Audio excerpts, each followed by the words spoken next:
Mama nawako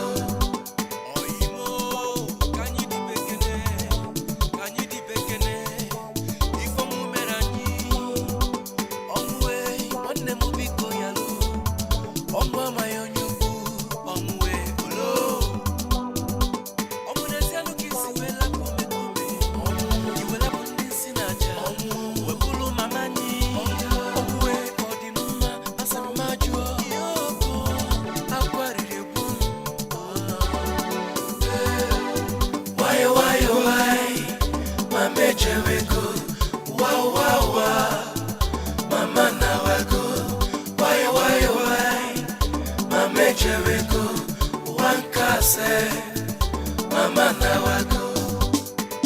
Hey! Oh, one car self. No. Munga bo fashala ngwezi nifite. Mwadia na nukute mwadia na abacha na ibare. Maka ihe dakwasira anyi ni nifite akwata. Wo onwu nuku nna anyi bụ ego doba. Chukwu okike abịa ma. Onye kele ndikwe ke o. Ọ gị bụ mmalite na ọgụgụ. Ihe ọwụ na ikwu bịa ga-eme ka ị na-enye mgbe n'ihe niile dịka o si masị gị, mana ebe ọ bụ na ọ masị gị Chineke ịkpọrọ nnukwu nne anyị late Mrs. Grace Egodoba Umenwankwọ. Hey! Afọ mụrụ ọmụmụ eze nwanyị ijere nwanyị chili ọzọ nwanyị mma mmọnwụ. Hey!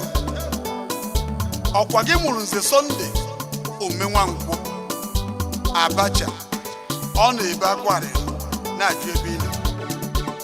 Kedu maka ebere umenze adụ? Hey! Ebidibenu nwanne mmadụ Amaka Uche Makasịrị International adaba anyị dibenu. Ọ gịwa afọ mụrụ Ebube Dike Ofesinifte Agụata, Obi Ndigbo 1 of Idayin Kingdom, enyi ọha.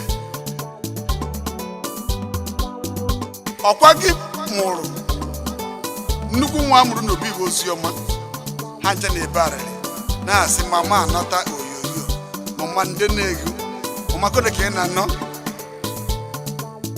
mama.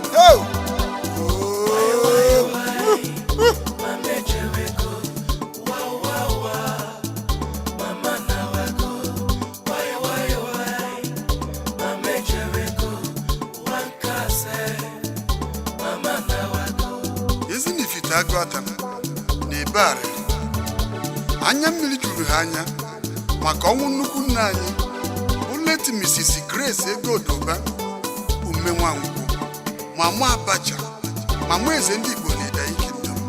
Hey!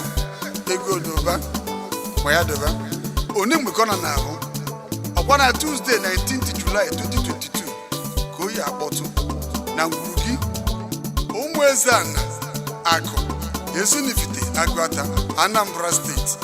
Oge ahụ ka anya bụ ekipin ga-ebido wee bazie na 28th July 2022 mgbe a ga-enye gị ugwu luolo gị nakwa emume olili ozu nke luolo gị dịka o si kwesị. Wedirizie gaba mama na n'udo. Ezinụlọ ndị be Umenwankwọ niile, ezinụlọ ndị be Ụmụezeana, ndị akụ Ezinifite Agụata nakwa Obi Ndigbo na Idayin Kingdom dibenu.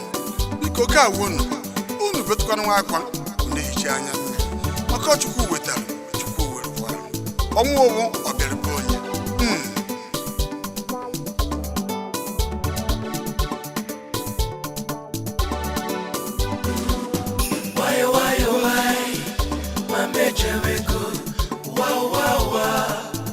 Mama nawako, one case.